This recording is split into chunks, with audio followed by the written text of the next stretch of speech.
Day 2 of Randy's big Xantrex upgrade. So I have what is called 2-aught cable. I don't know if you can see it right there. 2/0. That's the gauge of the wire that we're using. And we're going to be using 2-aught for the batteries. And we're going to be using 4-aught for the inverter. So what I want to do is I want to make equal lengths of cabling for all the battery connections to this bus bar. So I'm just getting a measurement of how long I need. And what we're going to be doing is we're going to be hooking the ground cables down here to these terminals. And then we're going to be hooking the positive.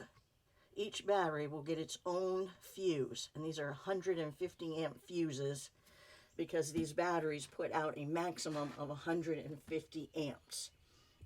So we want to protect, you always fuse or circuit break things, the wiring, because circuit breakers and fuses are protecting your wire. They're not protecting the equipment. They don't really care about that. You install fuses and circuit breakers to break the circuit before the wire overloads and potentially catches fire. So that's what we're going to be doing.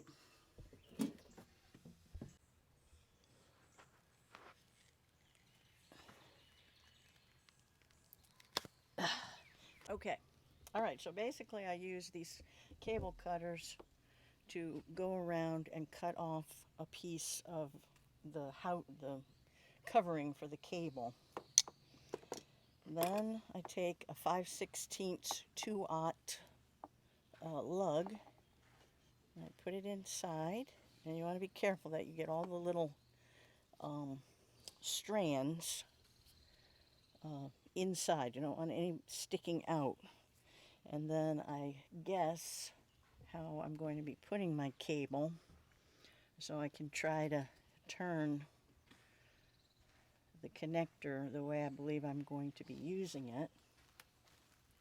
And then I stick it in my crimping machine.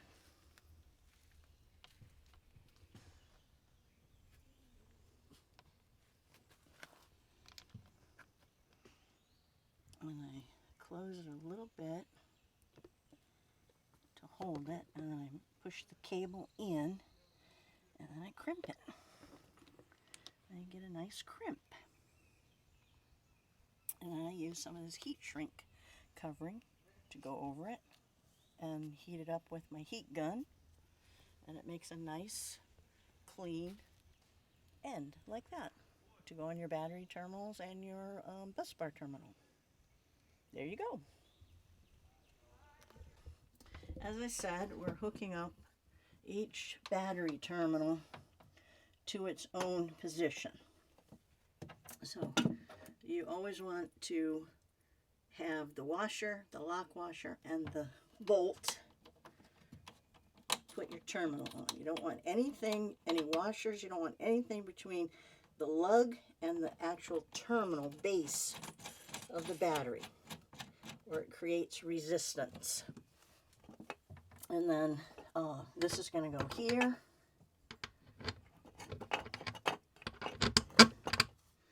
And then the same with the negative.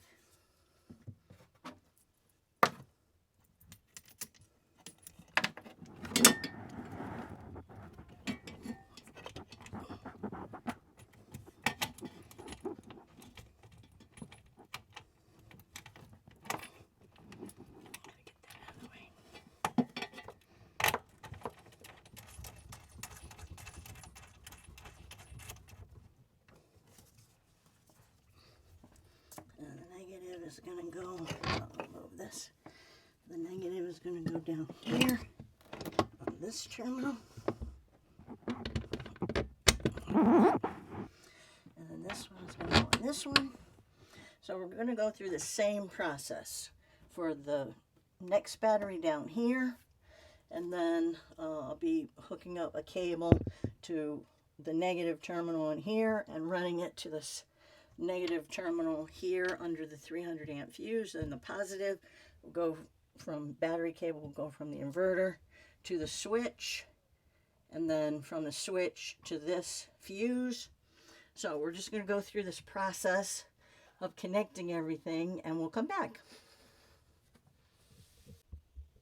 Okay, so I've got to put all my negative cables on first, but I just want to talk about tightening. Now this doesn't have to be gorilla tight. You just want it nice and tight. So don't, get crazy and strip out the bolts or anything. Just make it, nice and tight. And then the cool thing about this Victron bus bar is it then has these nice little caps, little covers that you put on, and then the positive wire goes over that. So there's a nice separation between the negative and the positive. So we're going to go through and put all our wires on, negatives first, and tighten them up, and we'll come back. All right, so as you can see, we've got the positive and negative cables for the inverter. The ground is going to the ground bar. The positive goes around here to the switch, and then I've got another positive that comes up here to this 300 amp fuse. So the inverter's hooked up correctly to the battery, and then I've got all the batteries connected, negatives and positives, to their own 150 amp fuses. So we have the batteries and the inverter wired. Now the next thing I have to do is I've got to run a case ground to the ground bar, and then I can also start hooking up the solar controller to battery connections on the bus bar and get that all in place. So I'll just keep on going. Okay, so now I've made the wires, and I'm using 8-gauge wire to go from the solar controller to the positive and negative bus bar. So I have these ends, so I can put it on these terminals. But more importantly, I've put what's called ferrules on the stranded wire ends here, so I don't have to worry about the little strands poking out when I try to put them down here inside these terminals.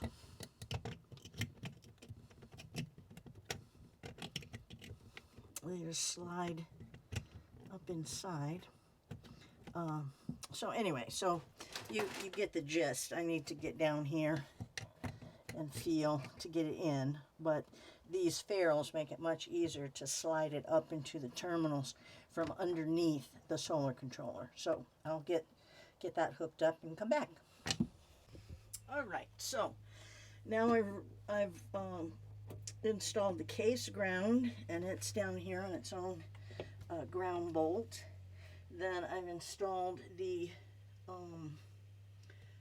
battery connections from the charge solar controller to their own positive and negative bus bars on the Lynx power in. All right, I have the 16-gauge blue wire, which I use for ignition control. But the Xantrex Freedom XC Pro has what is called an ignition control. So what that means is if you hook it up to the house battery switch, whenever you turn the house battery switch on, it will automatically turn on the control power to the inverter. So then you don't have to worry about, pressing a button on and off kind of a thing. So I buy this inexpensive connector, and I pull out all the wires except the one wire that I need for the ignition control, which is this orange wire right here. Second position in from the bottom right corner. So I take my needle nose pliers, and I'm going to pull out every wire around this orange wire. And then I'll basically, where's my, then I'm going to cut the orange wire up here. So I'm going to pull out all these wires and be left with this little 20-pin connector, which perfectly fits the Xantrex Freedom XC Pro 20-pin connector, or, position. Okay, so I'm going to use this one connector, and this plugs right in to a position on the back side of this inverter. I don't know if you can see it. It's down in this very bottom corner. Yeah, I don't think you're going to be able to get it. One of the ports right next to it is the remote control. We'll be plugging that in as well. So this 20-pin connector goes right in that little plug at the bottom. Oh yeah, you can see the back side of where they have it connected right there inside. So this plugs right in this way, and then I will splice this blue wire onto this orange wire, and I'll run it to the house battery switch. So every time you turn the battery switch on, the ignition control feature will be powered, and that'll turn the control power onto the inverter automatically. All right, so I've made my little clip, and I got my little eyelet terminal, which is going to go on the house battery switch right here, and the house battery connection will be there as well, but I haven't got to that yet. And this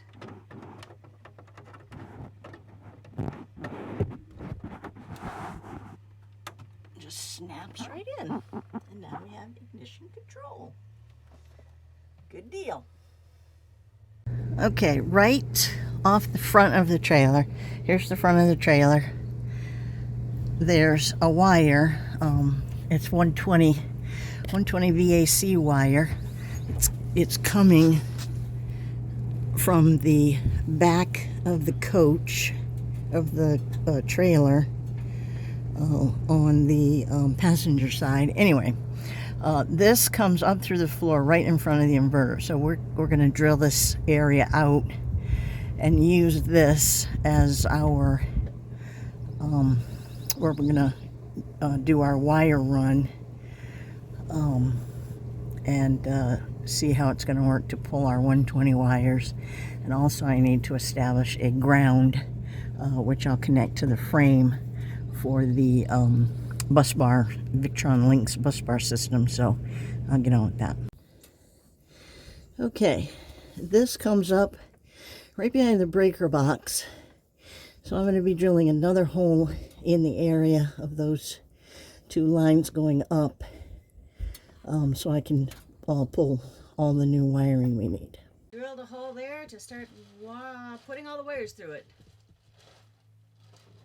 So that's the bottom line. We're going to be pushing wires from that hole to another hole that we're going to make in that space there behind the breaker box. We ran wires through the hole down there, underneath the camper, and up through that hole right there. These wire, these wires we ran up. Okay, so what we've done is we pulled these new 120 VAC Romex solid copper wire to be the inverter AC in and AC out. But we're going to replace this fuse panel because I would like to just use a new dual bust fuse panel. So we're going to move these fuse circuits to the new fuse panel, and these breakers plus a few more breakers that we have to add to the new panel. So I'm going to be removing this, and like I said early on in our conversation, there's a battery charger in here where this behind this fan, and yours still works fine. So this would be a good spare part for somebody that has a little guy Max trailer. But anyway, so one of the first things we're going to do is we're going to label all these wires, because like this red wire is the battery power coming in, this big white wire, wherever it is. Oh no, the black wire, if that's, I can't see. Anyway, so all these different colored wires have a, oh, here's the white wire for the ground. They all have a separate function with regard to these fuse numbers. I don't know if you can see, yeah, there you go. Okay, so I'm going to mark all those, and we'll come back and show you what that looks like.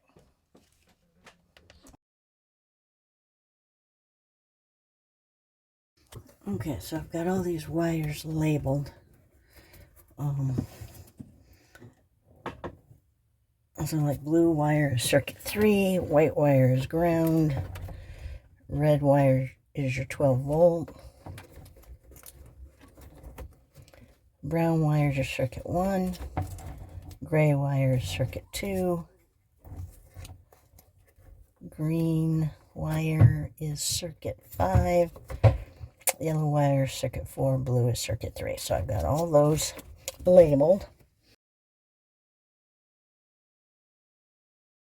Your breaker box, I have those labeled.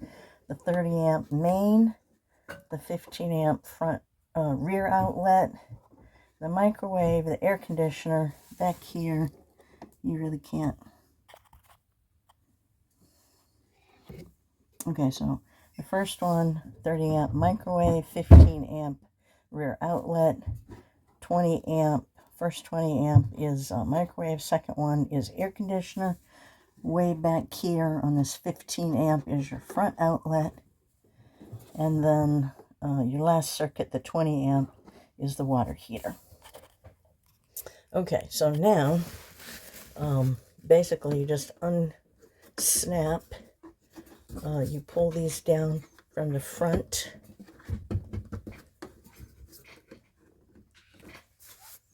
to unsnap the breaker from the bus bar,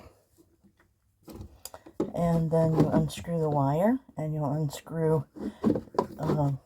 the black wire, the white neutral wire, and a bare ground wire for every circuit. So I'll get on with disconnecting, and I'm just going to cut those wires. So I'll get on with disconnecting this, I think it's 8735. Yeah, WFCO 8735, 30 amp breaker box and fuse panel. Okay, so we labeled all these wires, and then I cut them off. I left enough here so someone can splice on if they want to reuse this panel. But basically, these are all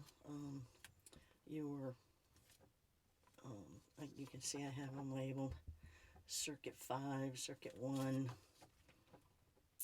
gray is circuit 2, red is your positive, battery positive, blue is circuit 3, 4 is circuit 4, white is ground, see, brown is circuit 1. So anyway, so we cut all these away from the fuse panel. Now I labeled all these wires. The first 30 amp is your main. The second 15 amp is your rear outlet. The first 20 amp is the microwave. The second 20 amp is the air conditioner. This one way in the back that you can't see is a 15 amp for the front outlets. And then your last one is your 20 amp for your water heater. So I labeled all those. So now I'm going to unscrew all the black wires from all the breakers. I'm going to then unscrew all the corresponding neutral wires and all the ground wires. So then I'll have, the 3 wires for each one of these Romex wires that are going to the back for each of the circuits, because we'll be hooking those up in the new battery or breaker box. So we'll come back and show you that. Okay, so I've disconnected all the wires, and now if you want to remove the breaker, you pull it out from the top, and they snap right out.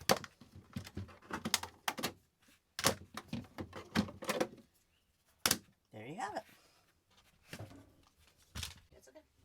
Okay, so now you can see our our power distribution center is gone. Here's all of our wiring. But the first wire that we're going to start with is the shore power wire. And the way you can tell this is the shore power wire is if you look back there on the wall, that's the back side of your plug for your shore power. So this is the shore power wire. And what we're going to hook on that shore power wire is this Watchdog Bluetooth surge protector. So Randy will no longer have to plug in a separate surge protector at the pedestal. We're going to install this right up here on the wheel well, in line with the shore power wire that goes to the breaker box. This is a really nice extra, addition, and it's so easy to wire. You can just see those 3 screw terminals. And, each of the Romex wires that are coming in, they have 3 wires, bare ground, white for neutral, and black. So all you do is, put them in the right hole. And this tells you what the right hole is. I can't see. Oh, there it is. Okay. So, like, this end is out. And see, it says GNL, ground neutral load, which is black. It also says green, white, and black. Green is, bare wire. That's what we have. So you just, hook the incoming, which is this end, and the outgoing, which goes to the breaker box. And, 3 wires on each end, screw it in, you're done. So all I have to do is cut this wire in 2, strip the ends, put it in the Watchdog, screw them down. They have little caps that go over the screw terminals. And you're done. So we'll get on with that and show you what it looks like. And here it is. We've got the Watchdog in place. The WFCO8930 breaker box and fuse panel. And on this side, you actually have 2 buses. So you can see this is a separation here. So you've got one, separate bus and another separate bus. And when you buy this panel, it normally has a single neutral bar. So it's really meant for like a 50 amp, like if you had a 5th wheel for 50 amps, you basically wire everything up to the same grounding bars and neutral bars. But then you need 2 breakers because you have 2 hot legs. But we're not using it like that. We're using this as a dual bus. So I cut this, basically it was like 2 screws. I cut this out so I have a separate neutral for grounding, bonding on this bus, and a separate neutral for bonding with that bus. And you want to do that because that's electric, that meets National Electric Code to not mix up things that are grounded differently. So shore power will come in on this side, and its ground is natural earth. So the grounds stay tied to the shore power side, and then this side will be the inverted side, and it is grounded to the chassis, to the frame of the trailer. So this neutral bar goes with this bus, and then it doesn't matter that you put the bare wire grounds all on the same bar. You just want to keep your neutral wires separated by bus that you're using. So I made that modification so we can use this as a true dual bust breaker box. And we've cut out a little larger hole.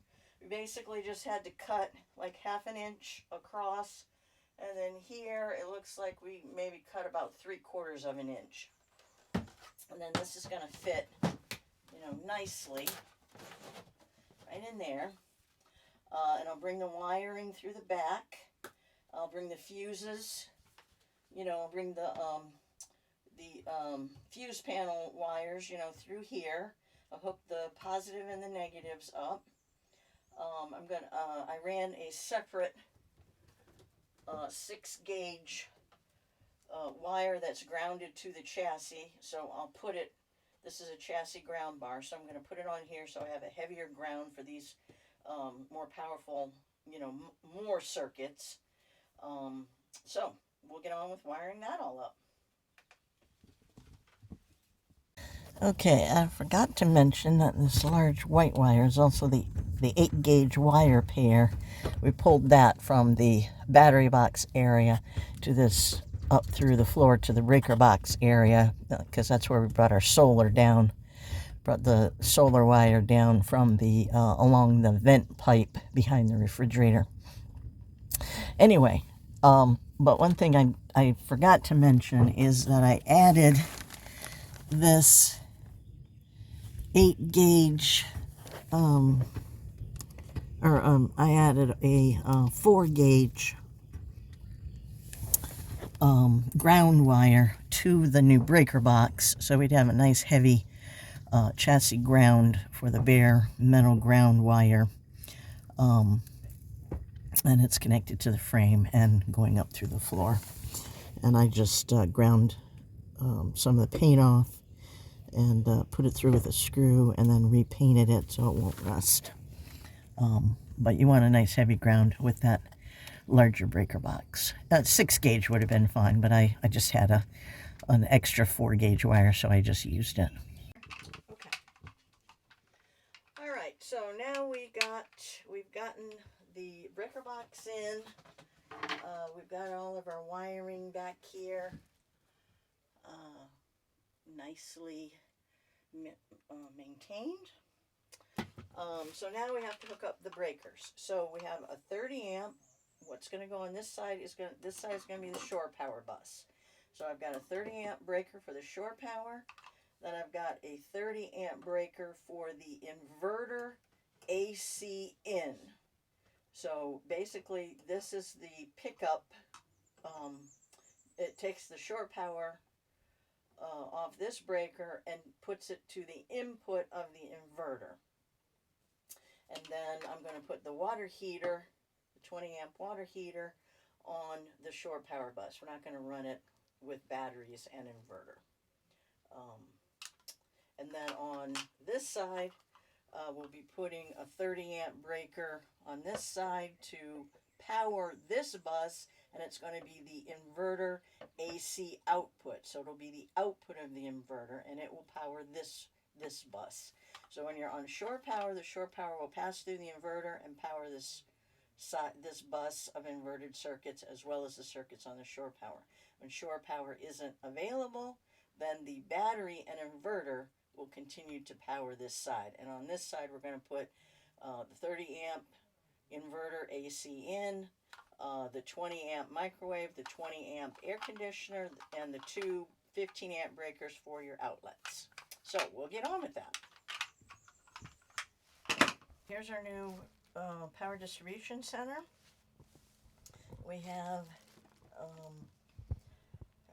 the 30 amp main, the 30 amp inverter AC in, the 20 amp water heater, the 30 amp, this is the inverted bus, so we're having it begin with the 30 amp inverter AC output. The I think these are the front outlets, rear outlets, air conditioner, or microwave air conditioner. So these are inverted, so they run off the battery, and these are shore power with the inverter AC in passing through the inverter to feed this bus when you're on shore power. Okay, so that's all done. We got the 5 circuits for the fuse panel all hooked up. And back here, it's nice and open and tidy. I'll put a few zip ties in places, but that's basically all secure. So we are done with wiring the inverter into our power distribution center, and we will get on with hooking up the batteries and the inverter and getting this little guy Max trailer powered up.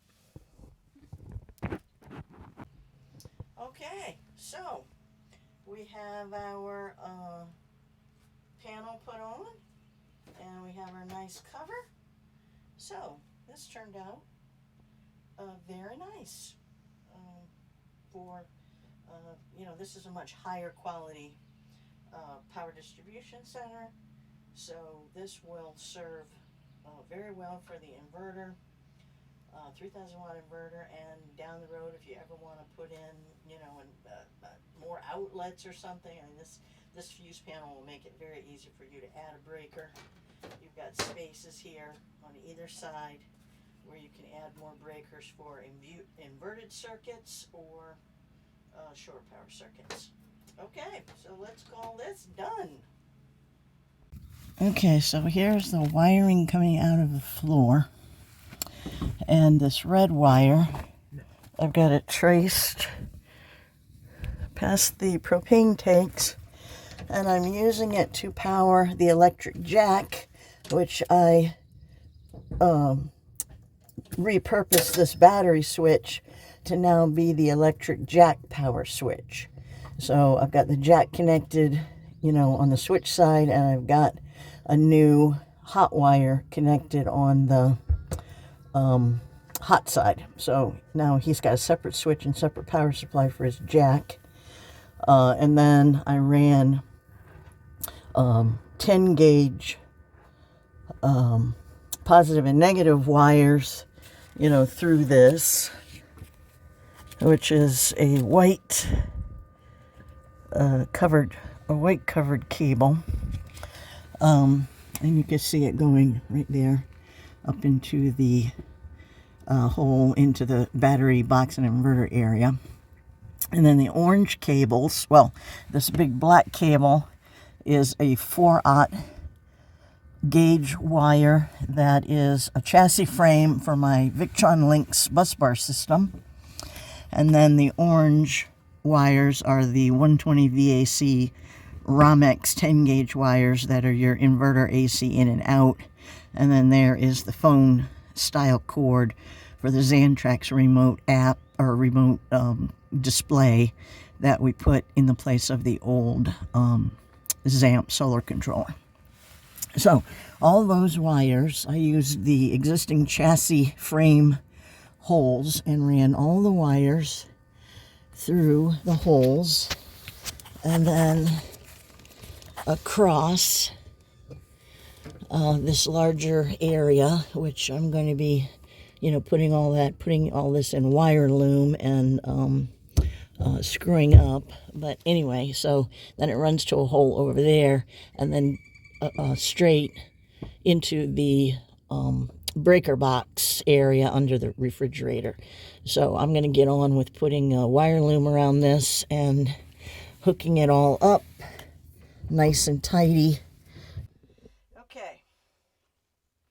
We've got everything hooked up. Well, we haven't hooked up the solar panel power, but we will get to that. But we have all of our 12-volt bus bar connections. We have all of our switches and the circuit breaker for the battery, the output of the solar controller, and the 2 switches for the inverter and the house connections. And you can see those blue wires, the ignition control, that smaller red wire, that's your house 10 gauge house battery power supply. So that's on its own switch. And then we've hooked up the 120 to the in the lever locks in the Xantrex. So we are now ready to start this bad boy up and see how everything works. The Xantrex batteries have these beautiful little power buttons, so we will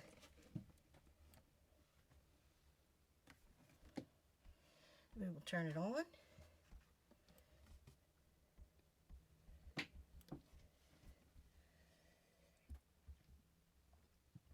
We got green lights. Okay, so we've got that. So first let's start off by turning the house battery switch on. Let's see. Is that, I need my glasses.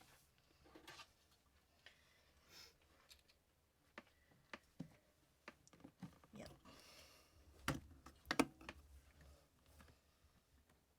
All right. Hey, your monitor just came on. Let's see if the lights are on. Yay! Yay! We have lights. Okay, so the house 12-volt power works. All right, so now let's turn on the inverter. There's the fan.